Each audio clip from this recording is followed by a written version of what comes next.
بسم اللہ الرحمن الرحیم۔ امام بخاری علیہ الرحمہ کی وفات کیسے ہوئی؟ امام بخاری رحمہ اللہ کو اپنی زندگی کے آخری حصے میں اسلامی دنیا کے مشرقی حصے کے حکمرانوں کی طرف سے شدید ظلم و ستم کا سامنا کرنا پڑا، خاص طور پر نیشاپور، بخارا اور سمرقند میں۔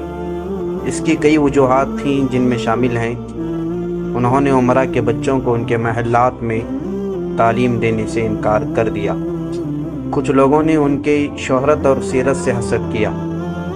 جب امام بخاری کی عمر 62 سال ہوئی تو نیشاپور کے حاکم نے انہیں شہر چھوڑنے کا حکم دیا اور کہا کہ وہ وہاں ناپسندیدہ ہیں۔ وہ وہاں سے ہجرت کر کے اپنے آبائی شہر بخارا پہنچے۔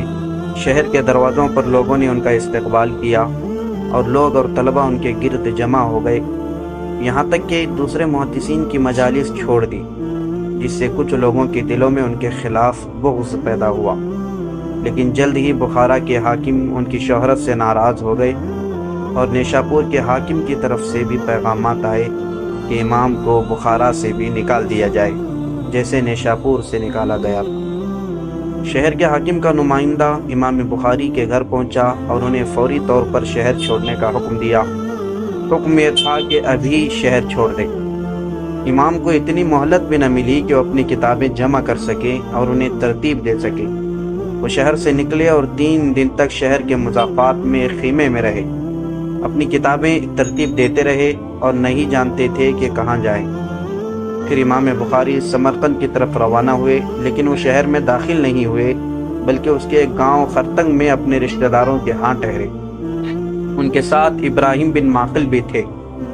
زیادہ وقت نہیں گزرا کہ حاکم سمرقند کے حکم پر فوجی ان کے گھر پہنچ گئے اور انہیں سمرقند اور اس کے نواحی علاقوں سے نکلنے کا حکم دیا۔ یہ عید الفطر کی رات تھی۔ حکم یہ تھا کہ ابھی نکلیں، عید کے بعد نہیں۔ امام کو خوف تھا کہ ان کے رشتہ داروں کو کوئی نقصان نہ پہنچے جنہوں نے ان کی مہمان نوازی کی۔ ابراہیم بن معقل نے ان کی کتابیں ایک جانور پر لاد دیں اور دوسرے پر امام کو سوار کیا۔ پھر ابن معقل گھر واپس آیا اور امام بخاری کو سہارا دے کر باہر لے آیا۔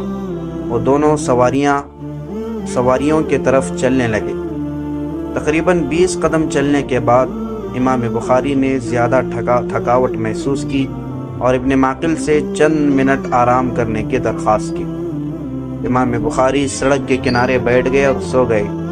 چند منٹ بعد جب ابن معقل نے امام کو جگانے کی کوشش کی تو دیکھا کہ ان کی روح اللہ کے پاس جا چکی تھی۔ اللہ ان پر رحم فرمائے۔ امام بخاری عید الفطر کی رات 1 شوال 256 ہجری کو سڑک کے کنارے وفات پا گئے۔ وہ ایک شہر سے دوسرے شہر نکالے گئے اور ان کی عمر 62 سال سے زیادہ تھی۔ آج لوگ نیشاپور، بخارا اور سمرقند کے حکمرانوں کے نام نہیں جانتے، لیکن سب امام بخاری کو جانتے۔ دعا ہے کہ اللہ سبحانہ و تعالی امام بخاری پر رحم فرمائے اور ان کے درجات بلند فرمائے، نبیوں، شہیدوں اور صالحین کے ساتھ ان کا حشر فرمائے۔